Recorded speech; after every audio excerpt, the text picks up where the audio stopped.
Hi guys, it's Shazib Afridi from GameLogics, and this is part 10 of our Ludo game. So let's get started. And let me fix this. I want a kind of black image to be appeared behind this image. Okay, so let's do that. Let me fix that. Let's yeah.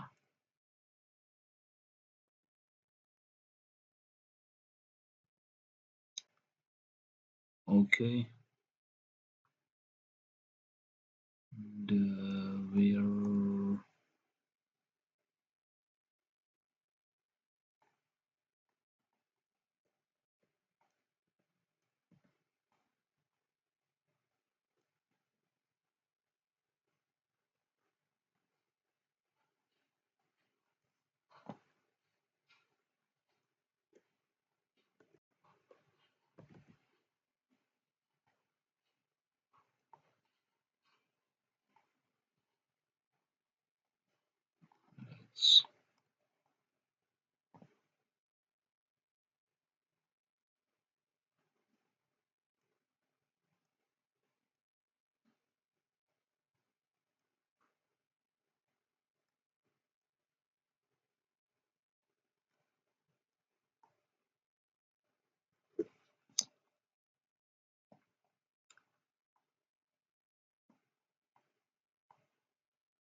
I think this is perfect now. Okay, so let's save it and let's make it disappear.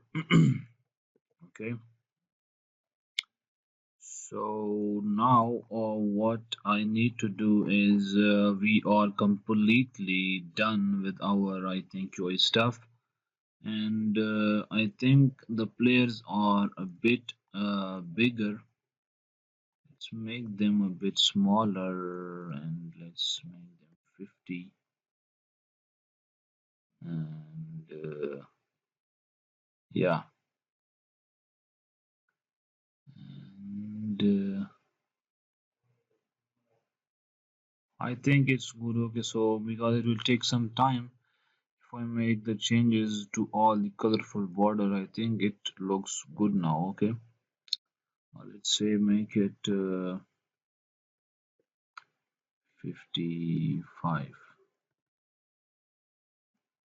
Okay, it's a bit good now. Okay, so let's save the project and let's uh, write some code for our game manager. Okay, so let's open the game manager, and this class is going to hold all the code for all the main code for our game. Like it will handle, you can say, each and everything. Okay, the player movement, dice rotating, the animation stuff. Okay, and the knocking out the other players. Okay, and stuff like that. So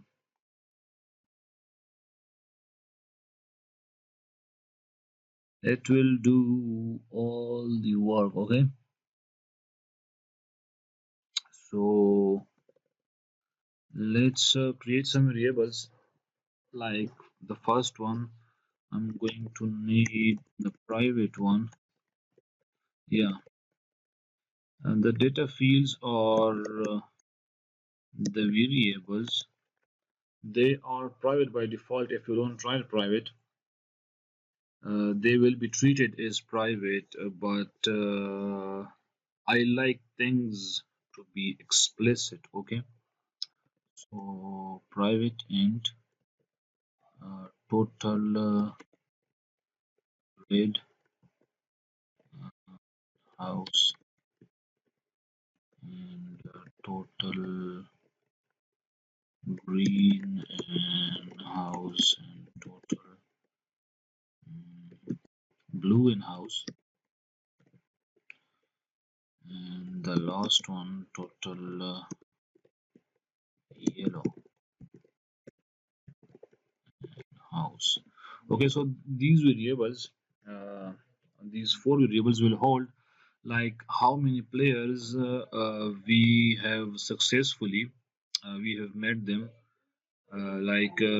we have scored, like they have completed their journey of the game. Like for example, let's say that this player has come here, like so it has won the game, like red player 1 or red player 2. Okay, so it will hold the information about that stuff, like how many players have successfully completed the game and how many are left. And like if we say that like total red and house is greater than 3, so it means like four of four, all the four players or the four red players have won the game, and player and overall red player has won the game, and there is no need for the red player to play the game anymore. Okay, so stuff like that, it will hold information like this. Okay,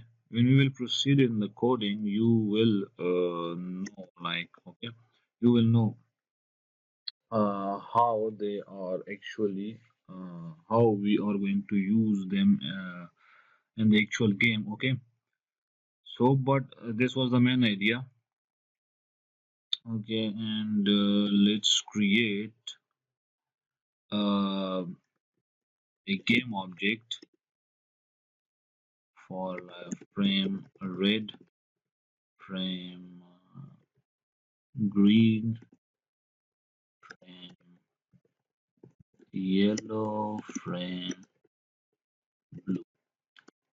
Okay, so they will basically actually hold our frames, these frames.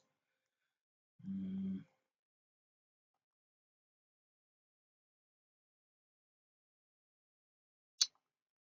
where are the frames?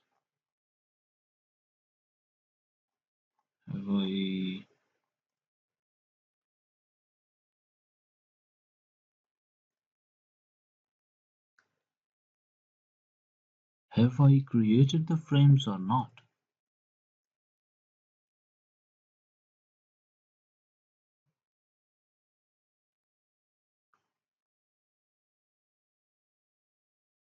Yeah,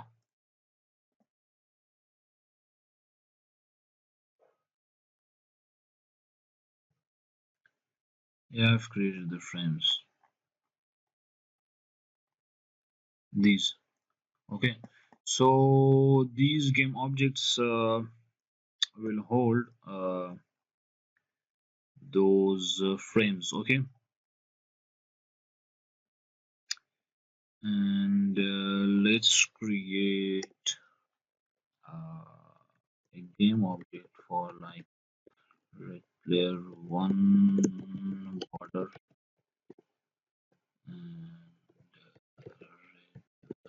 player 2 border. Oh, forgot. Oh, all the time forgot the game object type. It is going to be of the type game object, and the red player 3 border, and the last one red player 4 border. Yeah, or the semicolon, game object green player 1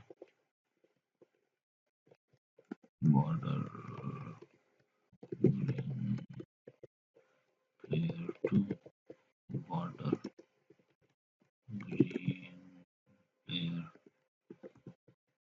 3 border.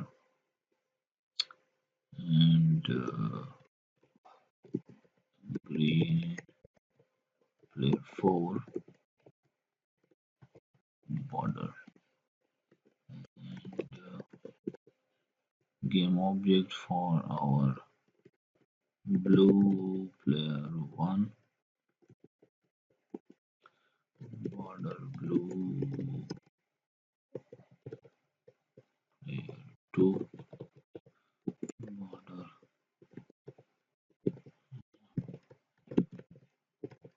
player 3 border, blue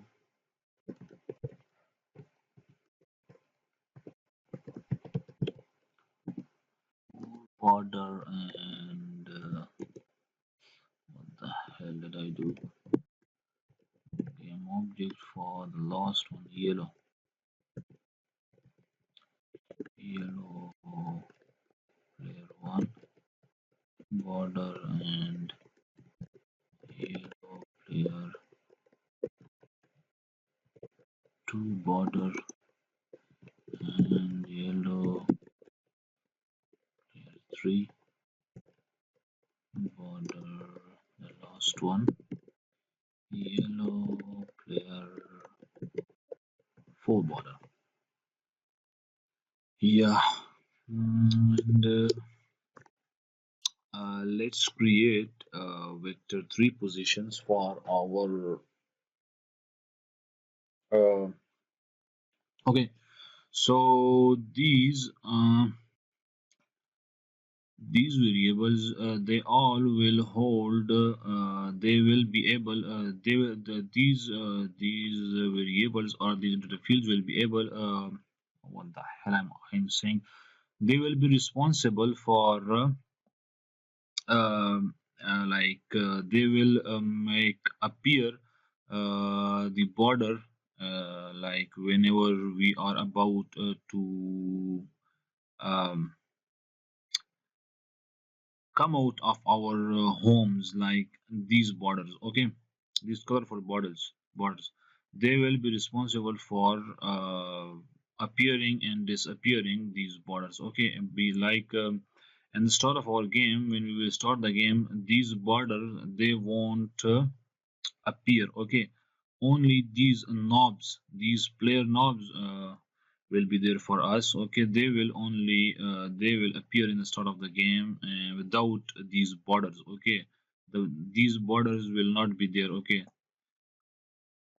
these borders will not be there, okay, so when a player rolls dice, and the dice is 6, okay, so that player will be about to come out of his home, okay, and in that particular time the border, this border will appear, okay, this will start to appear, okay, and in the beginning there will be no borders. So let's create another variable public for vector 3 position, which will be responsible for holding the start positions of all of our players, each and every one of our player, okay, so these data fields will be responsible for holding the start positions of our players. Red player 1 position, uh, player 2 position, and player 3 position, and red player 4 position. The same for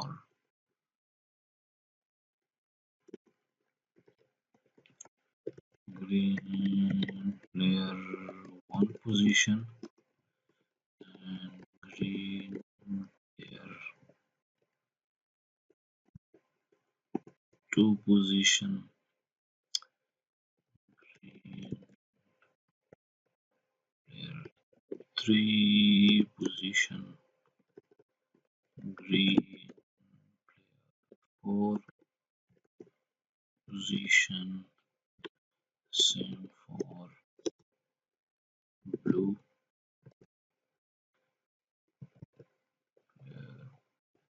One position blue player, two position and blue player, three position.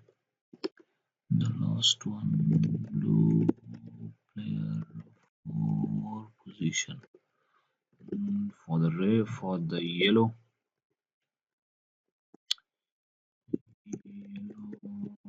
player, one position, yellow player, two position, yellow player, three position, yellow player, four position. Okay, so these interfaces will be responsible for holding the start positions of our players. Okay, so now what do we need? Mm, this game manager class will hold a lot of variables. Okay, so yeah, it's going to be that way. Mm, okay, we need public transform for our dice roll, and this transform, this data field will be responsible for holding the position of this button, this uh, this button.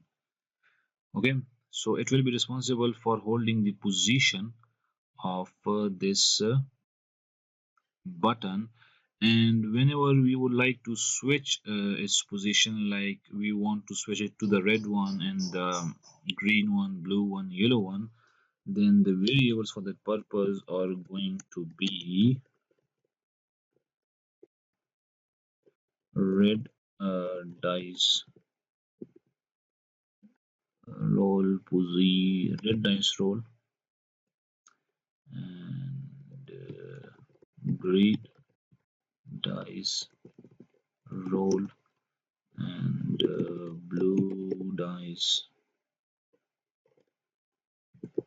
roll, and yellow dice roll. Okay, so this is that, and we need a button for our dice roll. Button. Oh, I do you know why we are not getting the button class? Because uh, I haven't included the namespace for that purpose. Unity engine dot UI. Here we go.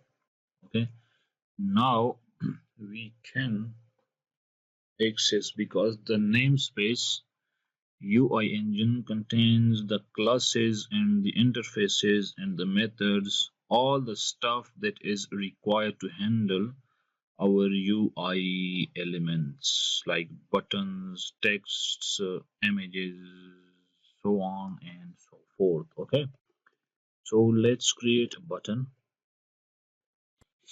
and it's going to be dice roll button, and what it will do for us, it will be responsible like enabling and disabling, you can say interacting or not interacting the button.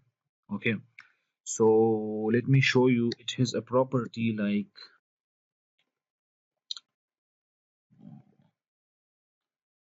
I think I can't access it here. Dice, yeah, I can access it here. Let me show you dot interactable. Yeah, so this is the property that we will be using in our future coding. Okay, what it does, it's simply like you can interact or you cannot interact at a particular time. Like you can interact with a button or not interact with a particular button at a particular time. Okay, so like let's say that we are rolling the dice, and in that particular moment, we don't want the player to be able to click the button in the middle of our animation. Like we are animating the our dice for the results, like whether I'm gonna get 1 2 3 4 or 5, whatever. Okay, and we don't want the user to interact in that moment with the button, so we will say like dot interactable is equal to pause. Okay, like this. So I think you got the idea.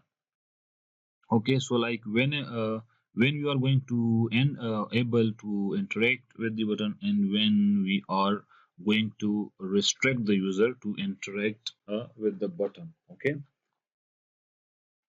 and like we are animating and we don't want the user to interact with the button. Okay, so this is it. I mainly focus on explaining things a lot because I am a curious person, and I want my students, like, I expect them to be curious, okay? And I am who I am, like, okay? So, yeah, it's funny. So, okay, so what do I need now is I think I am running out of time, yeah. And yeah, we have left a lot of I am going to write code for a lot of more variables. Okay, so just stick with me, and things are gonna be a lot of fun in the future. Okay, it's a cool game and you will learn a lot of stuff in this game. Okay, so this is it for this tutorial, and don't forget to subscribe to my channel if you really like this video. Okay, please support me, and this is it for this tutorial, and see you guys in the next tutorial.